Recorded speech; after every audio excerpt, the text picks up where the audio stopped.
Hello दोस्तों, the haunting story in Hindi में आप सभी का स्वागत है। तो कैसे हैं आप सब? मैं उम्मीद करती हूँ कि आप सब अच्छे ही होंगे।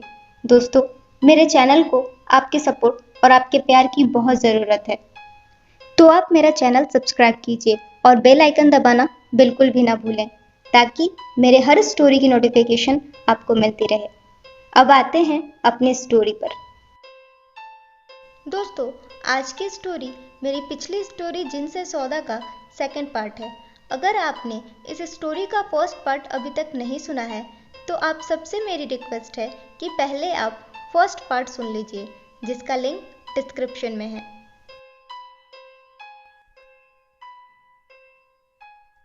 उस जगह के बारे में जानने के बाद अब्दुल ने फातिमा को उस जगह के बारे में बताया।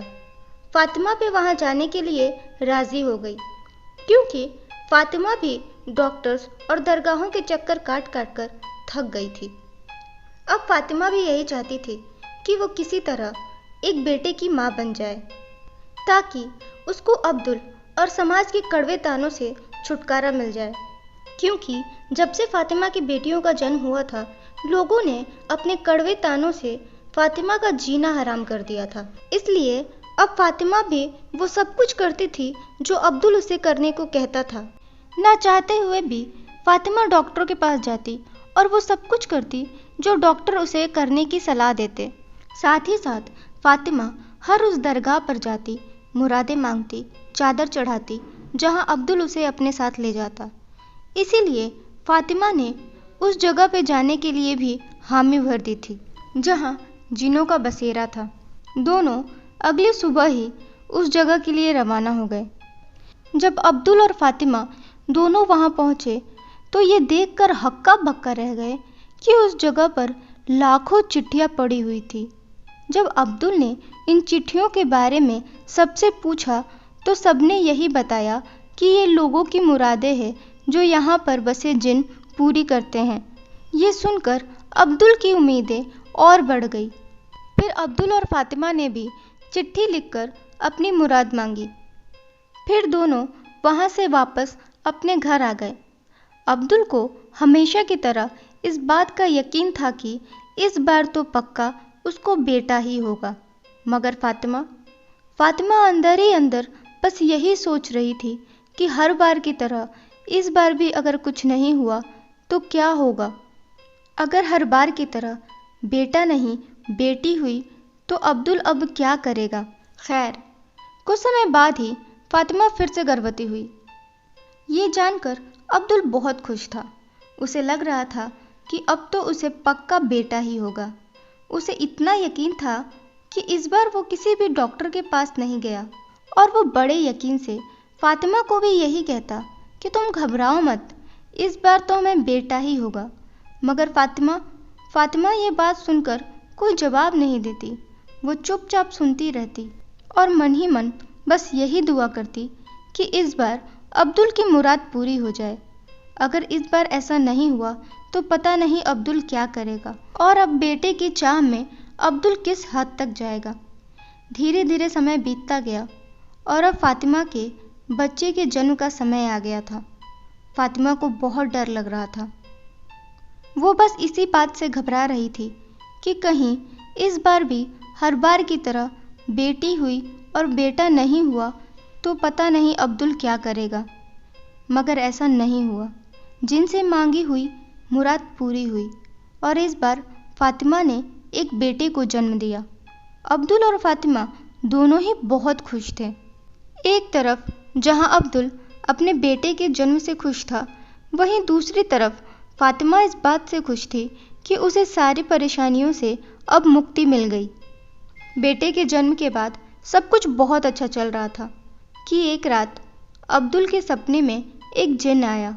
उस जिन ने अब्दुल से कहा कि तुम्हारे बेटे पाने की मुराद तो मैंने पूरी कर दी, लेकिन अब मेरी बारी है। मैं अपनी मुराद पूरी करने जल्द आऊँगा।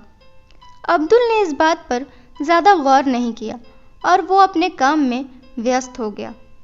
कुछ दिनों बाद अब्दुल के सपने में फिर वही जिन दिखा और इस बार उस जिन ने अब्दुल से कहा, मैं आ रहा हूँ तेरे पास अपनी मुराद पूरी करने। अब्दुल इस सपने से थोड़ा घबरा गया और उसने ये बात फातिमा को बताई। ये सुनकर फातिमा भी थोड़ी परेशान हो गई और वो अपने मायके उस वृद्ध महिला से मिलने गई जिसने अब्दुल को इस जगह के बारे में बताया था। जब फातिमा ने उस महिला से पूछा तो उस महिला ने फातिमा से कहा कि जिन हर मुराद पूरी करने के बदले कुछ न कुछ ज़रूर लेता है। तुम्हें पुत्र पाने की इच्छा थी जो जिन ने पूरी कर दी, लेकिन अब वो अपनी इच्छा अनुसार तुमसे कुछ न कुछ ज़रूर लेगा। ये सुनकर फातिमा अपने घर आई और ये सब उसने अब्दुल को बताया। तब अब्दुल और फातिमा दोनों एक बहुत पहुँचे हुए मौलवी के पास गए। फातिमा और अब्दुल ने उन मौलवी को सब कुछ बताया। सब कुछ सुनने के बाद उन मौलवी ने कहा कि तुम दोनों ने एक जिन से सौदा किया है और एक जिन से सौदे का मतलब है कि वो तुम्हारे बेटे के बदले तुमसे कुछ न कुछ लेने ज़रूर आएगा। ये सुनकर अब्दुल ने मौलवी से पूछा कि वो जिन हमारी मुराद पूरी करने के बदले हमसे क्या लेगा। इस पर मौलवी बोले, ये तो मुझे भी नहीं पता, लेकिन जिन जैसा सौदा करता है वैसी कीमत भी लेता है। तो फातिमा बोली, मतलब बाबा हम कुछ समझे नहीं। तो मौलवी बोला, अगर तुम धन या दौलत मांगते तो शायद वो जिन बदले में धन या दौलत ही लेता, मगर तुम दोनों ने उससे एक ज़िंदगी मांगी है तो बदले में वो जिन भी एक ज़िंदगी लेगा। ये सुनकर अब्दुल और फातिमा के पैरों तले से मानो ज़मीन खिसक गई। दोनों उदास और बहुत ही भारी मन से घर लौट आए। अब अब्दुल और फातिमा दोनों हर दरगाह और मज़ार के चक्कर लगाने लगे ताकि उनको इस जिन से छुटकारा मिल सके, मगर उनके हाथ निराशा ही लगती, क्योंकि वो जिस मौलवी को अपनी आबीती सुनाते सब यही कहते कि इसका कोई उपाय नहीं है। अगर जिन ने कुछ दिया है तो वो बदले में कुछ न कुछ ज़रूर लेगा। फातिमा को मन ही मन ये यकीन हो गया था कि वो जिन बदले में अब्दुल की ज़िंदगी लेगा।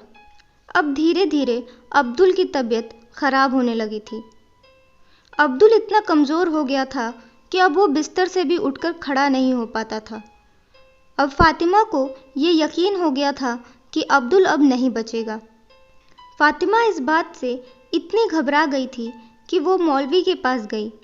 अब्दुल को देखने के बाद उस मौलवी ने फातिमा से कहा कि अब्दुल को अब इस दुनिया की कोई भी ताकत नहीं बचा सकती, क्योंकि जिस जिन से तुमने सौदा किया है वो अपने सौदे की कीमत लेने आ गया है और इस सौदे की कीमत अब्दुल की ज़िंदगी है, एक ज़िंदगी के बदले दूसरी ज़िंदगी, और अब इसका कोई उपाय नहीं है। ये सुनकर फातिमा और अब्दुल दोनों ही अंदर से टूट गए। अब अब्दुल को हर दिन अपनी गलती का पछतावा होता। वो जब भी अपने परिवार की ओर देखता तो वो यही सोचता, काश मुझे पुत्र पाने की इतनी इच्छा नहीं होती तो आज मैं अपने परिवार के साथ खुश होता। अब्दुल को एक चिंता और भी थी कि उसके बाद उसके परिवार का ख्याल कौन रखेगा, कौन उनके बच्चों को संभालेगा। अकेले फातिमा क्या क्या करेगी और कैसे संभालेगी।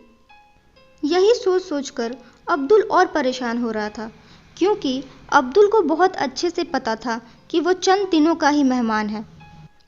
फिर एक दिन अब्दुल ने अपने छोटे भाई फैज़ान को बुलाया। अपने बड़े भाई की ऐसी हालत जानने के बाद फैज़ान अब्दुल से मिलने उसके घर आया। अब्दुल ने फैज़ान से अपनी गलतियों की माफ़ी मांगी और फैज़ान से कहा कि मेरे बाद मेरे पूरे परिवार का ख्याल तुम रखना। अब्दुल ने फैज़ान से कहा, तुम मेरी बीवी फातिमा से निकाह कर लो और मेरे बाद मेरे परिवार की जिम्मेदारी तुम उठाना। अब्दुल के इतना ज़ोर देने पर फातिमा और फैज़ान दोनों निकाह के लिए राज़ी हो गए। कुछ दिनों बाद ही अब्दुल का इंतकाल हो गया। अब्दुल के बाद अब्दुल के छोटे भाई फैज़ान ने उसके पूरे परिवार की जिम्मेदारी उठाई। ये थी आज की स्टोरी। उम्मीद करती हूँ आपको मेरी स्टोरी पसंद आई होगी। अगर स्टोरी अच्छी लगे तो लाइक, शेयर और सब्सक्राइब करना ना भूलें। अब मैं मिलूंगी आपसे अगली स्टोरी में। तब तक के लिए अपना ख्याल रखें और कोविड से बचने के लिए घर में ही रहें। Thank you.